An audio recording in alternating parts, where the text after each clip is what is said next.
This is VOA Africa.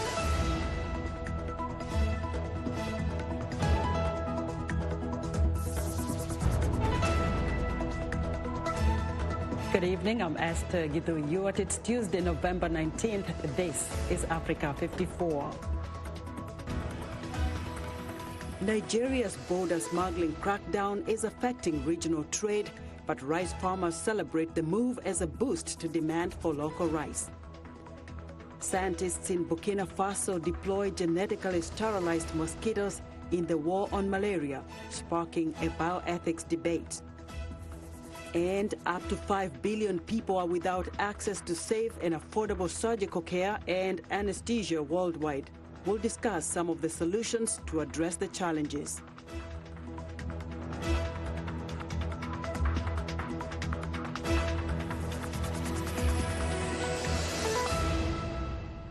We'll have those stories shortly. But first, 24 Malian soldiers were killed and 29 were wounded in an attack on an army patrol in northern Mali on Monday. 17 militants were also killed, according to an army spokesman. The West African country is still reeling from an attack on an army post that killed 54 soldiers in early November, in one of the deadliest strikes against its military in recent memory.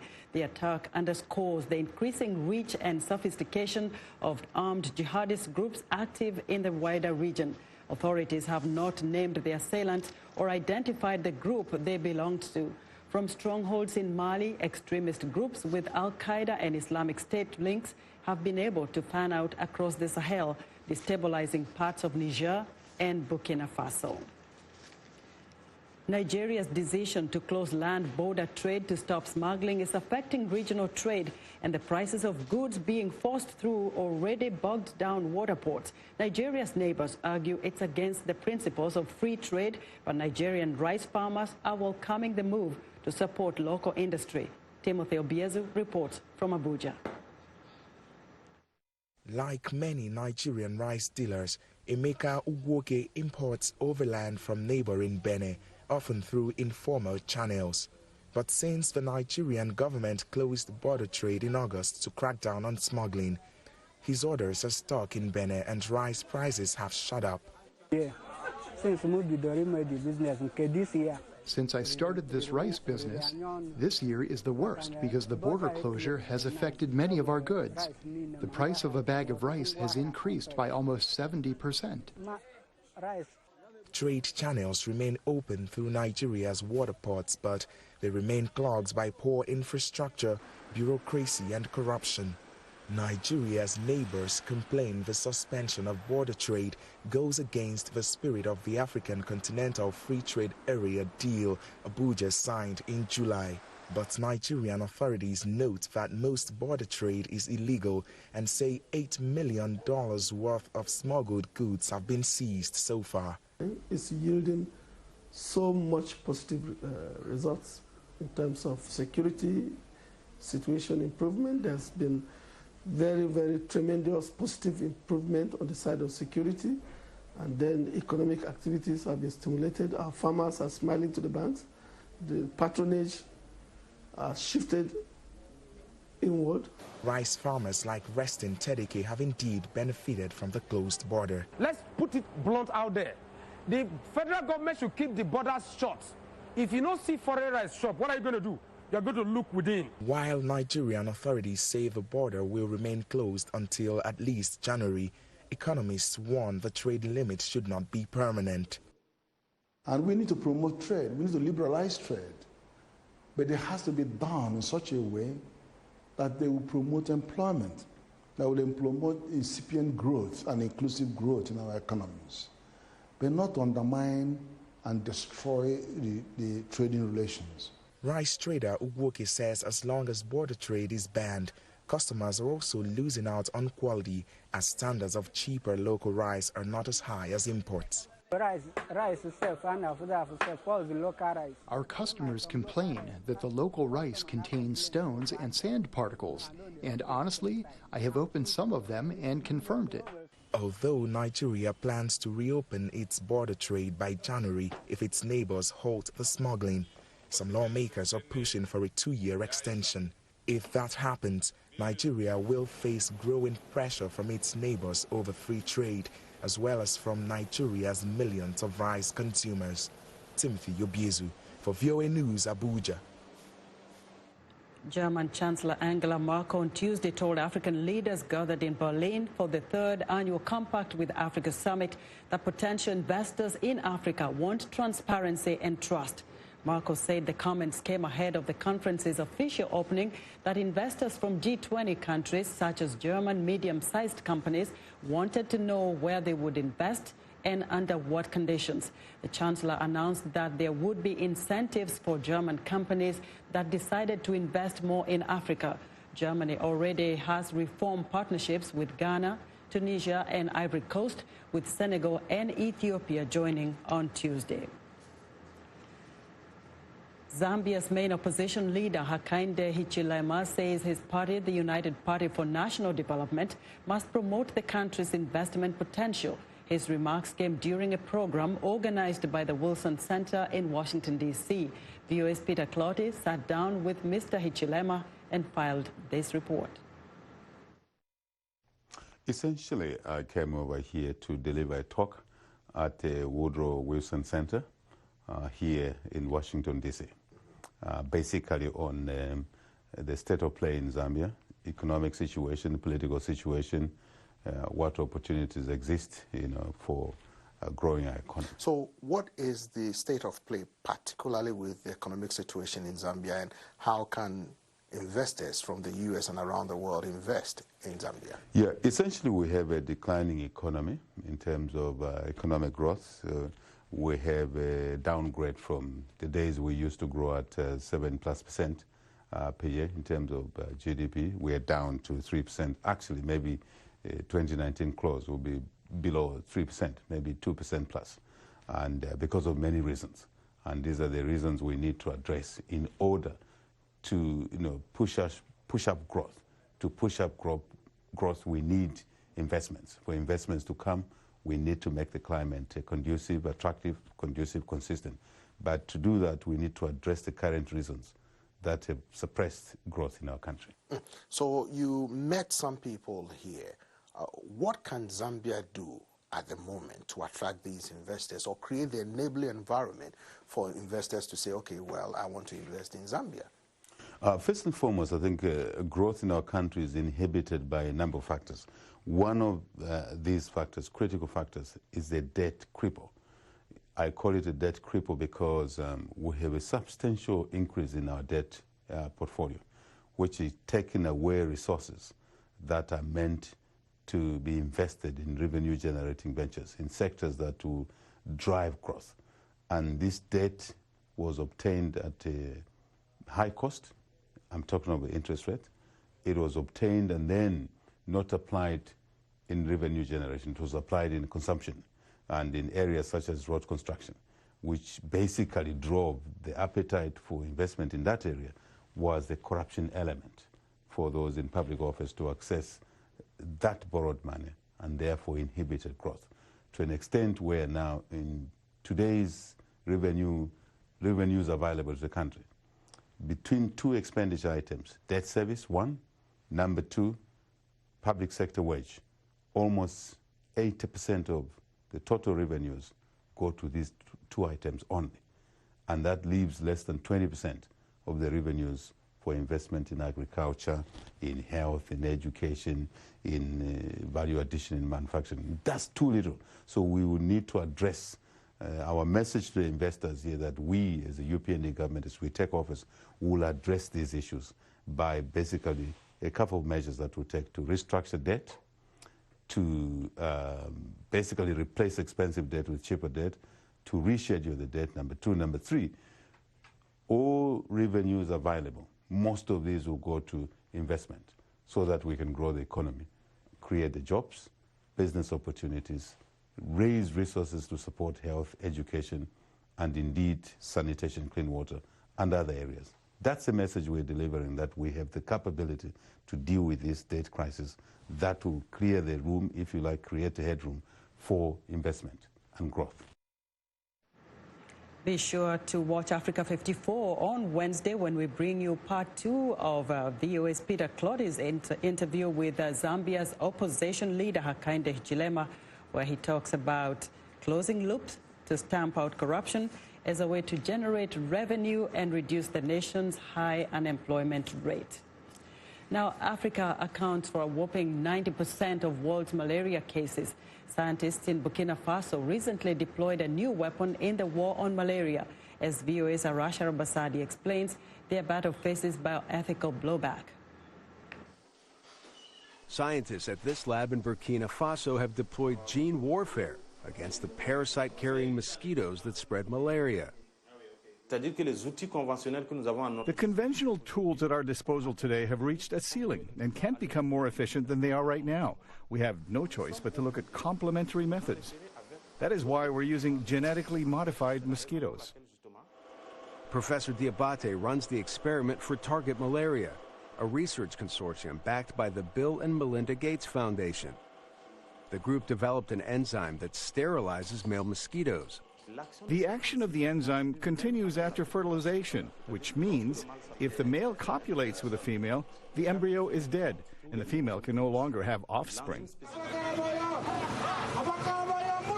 But gene modification has triggered protests. Protesters question the long-term effects on ecosystems when scientists play God. The future is very uncertain with these mosquitoes. The future is catastrophic. The future is dark. Imagine these modified mosquitoes unleashed on nature. They may release pathogens or viruses. Entire populations and ecosystems will be decimated. But outside Burkina Faso's capital, any solution to malaria is welcome. In the village, we are all grateful for Target Malaria because we think the project will reduce malaria, which is killing our sons and daughters. The project is not just for us. It is for the whole world. We pray for its success. Target Malaria says the plan is to develop a genetic fighting tool that is durable, affordable, and cost-effective. African children have been dying of malaria for years. The goal is to release it in the field to reduce the density of these mosquitoes one way or another. A gene drive is a term for genetic engineering that alters the probability of genes passed to offspring. In November 2018, signatories of a UN Convention on Biodiversity noted uncertainties regarding engineered gene drives. Critics fear future modifications to humans or its use in biological weapons. Arashar Basadi, VOA News, Washington. Here in the United States, testimony on Tuesday by several top national security aides who listened in on a July phone call between U.S. President Donald Trump and Ukrainian leader Volodymyr Zelensky is underway in the U.S. House Intelligence Impeachment Inquiry on Capitol Hill. Jennifer Williams, an aide to Vice President Mike Pence, and Lieutenant Colonel Alexander Vindman, the National Security Council's top Ukraine expert, are speaking to lawmakers in morning session. Both are expressing concerns about the phone call that is at the center of the investigation into Trump's alleged efforts to pressure Ukrainian officials to investigate his political rivals. Later today, the committee is due to hear from Kurt Volker, the former U.S. Special Envoy to Ukraine, and Tim Morrison, who served as the Senior Director for European and Russian Affairs on the National Security Council before resigning in October. Trump said Monday he would strongly consider testifying in writing to the House Intelligence Committee. We're excited to hear what you think about Africa 54. Join the discussion on Facebook. The address is Africa54. We're also streaming our broadcast live on Facebook. Please watch and share our show with your friends. Also check out our headlines 24/7 on voaafrica.com. Still to come, testimony is underway on Capitol Hill, and we'll hear more from our health correspondent, Lino Mudu. We'll be right back.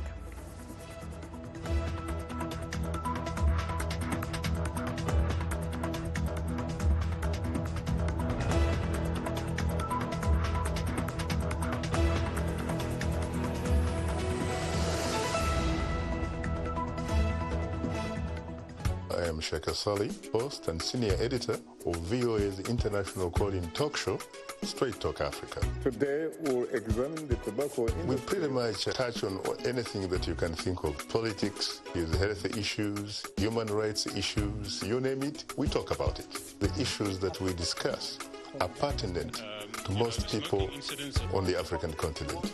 A very, very rare and unique opportunity to interact with their leaders.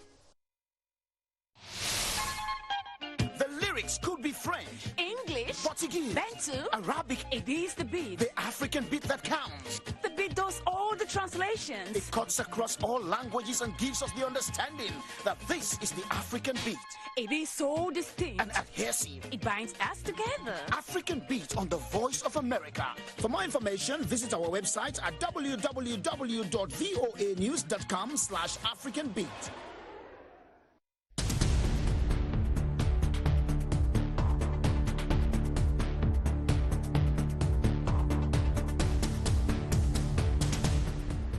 "59 countries have elected female heads of state, but the United States has yet to shatter what former Democratic nominee for president Hillary Clinton called the hardest glass ceiling. Clinton's loss to Donald Trump in 2016 may have blazed a trail for the 5 female candidates currently running for president in 2020. But as VOA's Brian Padden reports, it also reinforced doubt that a woman can be elected to America's highest office. Looking back at her 2016 election defeat to President Trump, Hillary Clinton recently said gender stereotypes and sexism contributed to her loss. There have been slights against women and all kinds of sexism and misogyny, so none of this is new. Trump's treatment of women, from calling Clinton a nasty woman to regularly critiquing women on their physical appearance, combined with his anti-abortion judicial nominees and racially divisive pronouncements, helped spur a record number of women to run in last year's midterm congressional elections. Now multiple women are running for the 2020 Democratic presidential nomination. The contenders include 3 U.S. senators: Elizabeth Warren from Massachusetts, California's Kamala Harris, and Amy Klobuchar of Minnesota. All face an electability hurdle specific to their gender. We have a certain archetype for president in this country. It has always been a man.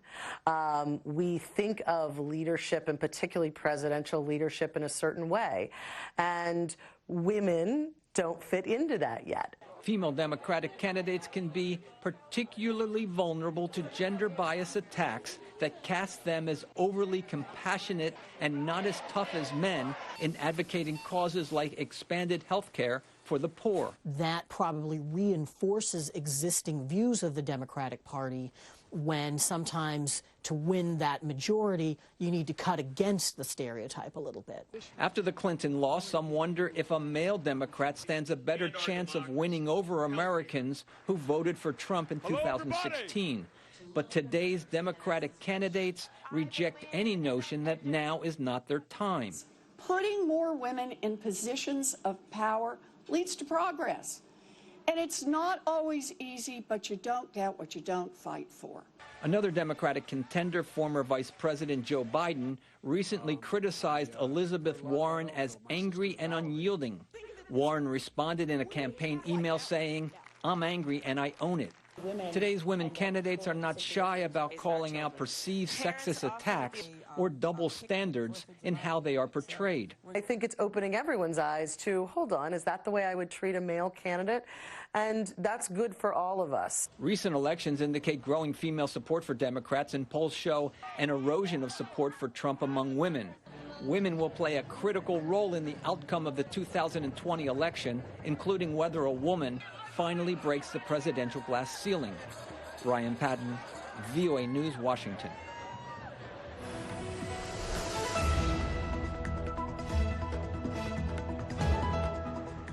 It's time for our health report, and joining us now is A54 Health correspondent Lino Mudu with a look at a maternity clinic for Malawi's poor women. Hello, Lino. That's right, Esther. The founder of a Malawian maternity clinic for poor women says it has set a record, delivering more than 8,800 babies with not a single death to a mother or child. For her efforts improving access to safe childbirth, Charity Salima has become known as Malawi's Florence Nightingale, the English founder of modern nursing. Lamek Masina has the details from Lilongwe. Grace Chakudza gave birth in November to a healthy baby boy, her fourth child, at Achikondi Community Clinic. It opened in 2008 to help poor women safely give birth. Since then, the clinic has performed more than 8,800 successful deliveries without the loss of mother or child, according to its founder. That's a record number in Malawi, where the United Nations Children's Fund says the average mortality rate per 1,000 births is 22 deaths for babies and 6 for mothers. There's a big difference. There's congestion in public hospitals. Women give birth on the floor. And sometimes one nurse is responsible for 3 pregnant mothers. This compromises the health of mothers and children. But here, I received good treatment. The number of successful deliveries reported by the clinic means it beats not only the global average of 17 newborn deaths per 1,000 births, but also the average of rich nations. Britain this year gave clinic founder Charity Salima the Commonwealth Points of Light Award, calling her Malawi's Florence Nightingale, the English founder of modern nursing. Salima credits the way the clinic handles medical emergencies. All that success has come in because we can live where there is a complication as soon as possible. Early detection of any abnormality and any referral. That is what makes us to be successful. The clinic is free of charge, and the building, constructed by donations from Scotland and the Norwegian Nurses Organization. The US-based charity Freedom from Fistula Foundation, which helps treat the childbirth injury, funds the clinic. Before this clinic, many pregnant mothers were giving birth on their way to the hospital because of the distance they were traveling. Despite their reputation, Salima says the clinic does have challenges. Sometimes we lack resources. It could be financial resources. We don't have much resources. So as you know, we would also want, if we could have this building, like have a solar electricity, because sometimes electricity is on and off. Salima hopes one day they can have enough support to open more clinics to spread their flawless record and help reduce Malawi's newborn and maternal deaths. Lamek Masina for VOA News, Lilongwe. Now, the World Health Organization says 5 billion people lack access to safe, timely, and affordable surgical care and anesthesia around the world. In low and middle-income countries, 9 out of 10 people cannot access even the most basic surgical services. According to the Lancet Commission on Global Surgery, more than 25% of the global burden of disease is amenable to surgical care. Medical experts say surgery, obstetrics, and anesthesia care is essential to prevent and treat conditions related to reproductive, maternal, newborn, and child health, communicable diseases, non-communicable diseases, and trauma. The WHO says through universal access to safe, timely, and affordable surgery, the world could save many lives, prevent disability, and also promote economic growth as a result. Joining us in the studio for more is Dr. Ife Shofola, facial plastic and reconstructive surgeon and a co-founder and trustee of the Foundation for Spatial Surgery. Dr. Shofola, thank you so much for joining us. Thank you. Thank you. 9 out of 10 people do not have access to basic care in low and middle-income countries. That's a big number. What does this translate to when we look at sub-Saharan Africa? You know, this number is real. And so you can imagine the negative impact that this problem has on the population. I mean, it's devastating. Yes. And you can imagine that individual lives and society as a whole is seriously negatively impacted by this problem. So when we think about Africa in particular, what would you say is the biggest threat to access to safe surgery? Well, there are several problems. A couple, however, are the actual facilities, having the infrastructure available to perform complex surgical procedures, as well as the training. Now, I want to emphasize here that the training or lack thereof does not really indicate anything to do with the intelligence of the surgeons on the continent. Okay, they are quite intelligent. Throughout a lot of our medical missions or humanitarian missions to sub-Saharan Africa, I have found that a lot of my colleagues there have the book knowledge, but the practical application is lacking because of lack of infrastructure and the expertise. So how do we solve this problem? As you say, there are so many different issues that are at stake here. Where do we start? Well, I think we start by providing the infrastructure, but then also filling these hospitals or infrastructure, so to speak, with the ability to train surgeons as well as nurses and all people that are involved in the care of the patient from top to bottom. I would like to point out that a lot of my colleagues there in Nigeria, for instance, they may want to really go overseas to learn more. When they do come overseas to the United States or to Europe, the training could take another 10, 15 years. And as a result of that, these surgeons do not normally return home. So taking the training to the continent is one of the things that the Foundation for Special Surgery is doing. Correct. Talk to us about that quickly. Well, the Foundation for Special Surgery recognized this problem. We recognized that there were problems with the training and providing the actual facilities to perform complex surgical procedures. So what the Foundation for Special Surgery has done is that we set up a foundation to set up this infrastructure. So build a hospital. Build a hospital, and, outfit the hospital, and then provide the training for the next generation. And so we have already had a lot of successes in different parts of sub-Saharan Africa by conducting our medical missions, and we have seen, the impact of training the next generation. And so now we want to make this a permanent. Absolutely. Yes, and you're having a gala actually before we wrap. That's correct. Yes. We're having our second annual gala at the hotel in DC, in Washington DC, at the Mayflower Hotel in Washington DC. To raise the support. Correct. To increase the awareness and then raise support for this endeavor.